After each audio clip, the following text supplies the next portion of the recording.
Hi everyone, welcome back. In this week's video, we're going to talk about your need for autonomy. Hi, I'm Dr. Jessica K. Hairston. I'm a child, adolescent, and adult psychiatrist. And I teach empathy as a skill. I believe empathy is a skill that everyone needs to learn across the board, and it's not one that's taught. So this is part of my effort to get that knowledge out there. So empathy, as I'm defining it, is being able to recognize your needs, your fundamental and universal needs, and being able to recognize the needs of other people, their fundamental universal needs, and understand that we all have the same needs. We prioritize them differently, but we have the same needs. So when I consider my needs and your needs equal in importance, my needs and your needs equal in importance, then that is actual empathy. Being able to acknowledge my needs, acknowledge your needs, and hold them equal in importance. So it's important to be able to to acknowledge your needs.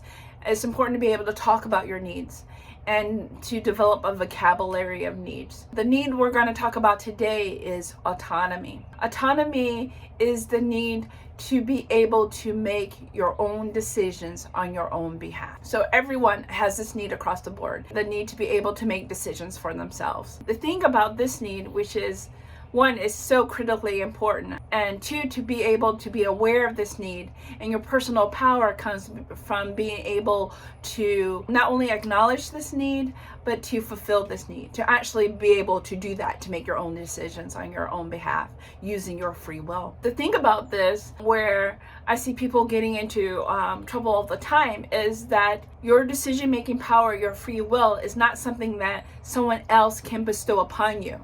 Someone can't give you permission to use your free will. Someone can't allow you to use your free will.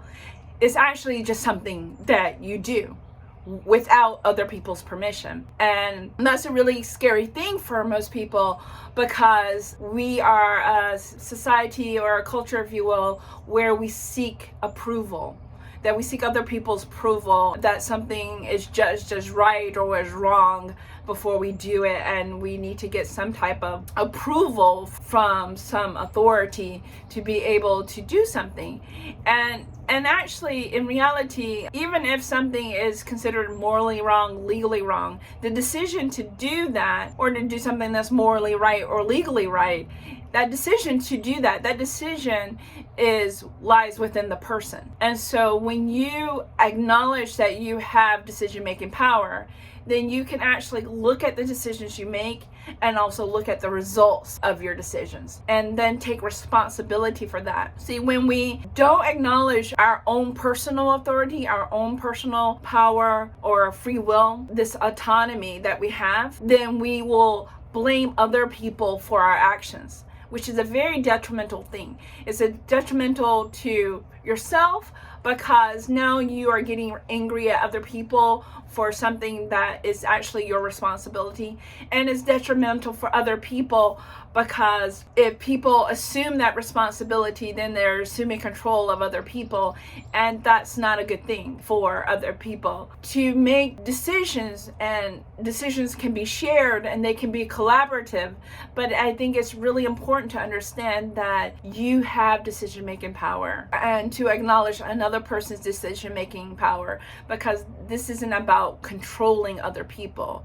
When you control someone's decision-making power, then you are in effect attempting to control them. And although there are so many influences on what we do, and so many influencers out there, ultimately the responsibility lies with us. It lies with each individual to step up and own their decision-making power, and to say, yes, I made this decision, or no, I did not make that decision, and these are my reasons why. Because once you are able to do this, then you are now in a position where you're more likely to get your other needs met.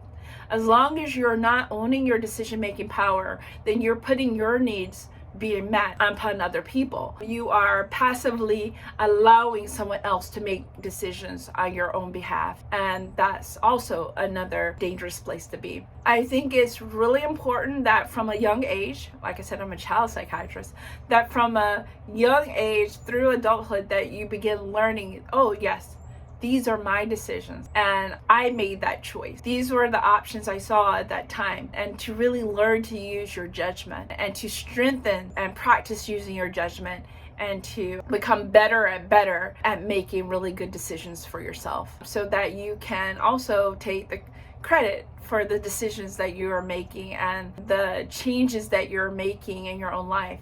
Because the power to change yourself is an amazing ability and power to have, and it comes with making decisions. It comes with you using your autonomy, acknowledging your autonomy, respecting your autonomy, and going forward with autonomy. So I appreciate you all out there. If you have any questions or comment, leave them in the box below. Please do like and subscribe to my channel. All right, have a great week.